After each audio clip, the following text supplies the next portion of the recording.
আমরা যেহেতু ইবাদতের রাজনীতি করি, আমরা আমাদের নেতা কর্মীদের সাথে প্রতারণা করতে পারি না।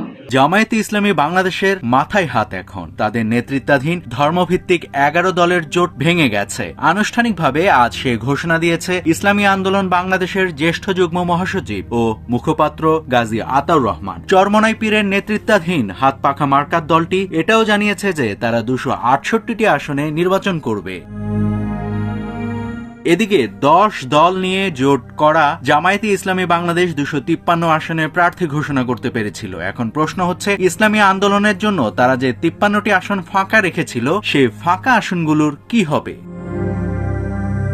এদিকে ইসলামী আন্দোলন বাংলাদেশের মুখপাত্র আতাউর রহমান বলেন, আসন্ন ত্রয়োদশ জাতীয় সংসদ নির্বাচনে 268 আসনে তাদের প্রার্থী মাঠে কাজ করবে। তারা নির্বাচনে প্রতিদ্বন্দ্বিতা করবে। তারা কেউ মনোনয়নপত্র প্রত্যাহার করবে না। শুক্রবার বিকেলে পুরাতন পল্টনে দলের কেন্দ্রীয় কার্যালয়ে এক সংবাদ সম্মেলনে তিনি এসব কথা বলেন।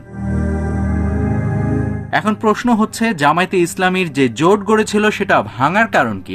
ধর্মভিত্তিক রাজনৈতিক দলগুলো আসন্ন জাতীয় নির্বাচনকে সামনে রেখে ধর্মভিত্তিক রাজনৈতিক দলগুলোর ভোট এক বক্সে আনার জন্য যে কৌশল করেছিল তারা, তা বিফলে গিয়েছে মূলত আদর্শের কারণে। রাজনৈতিক বিশ্লেষকদের মতে এই টানাপোড়েন আসলে হঠাৎ করে তৈরি হয়নি।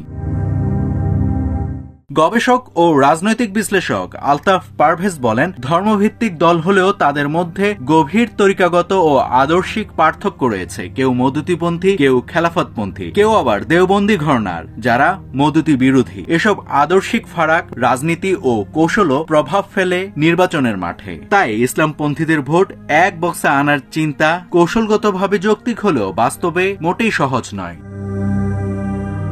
নাভিদ হাসান, সোনালী নিউজ।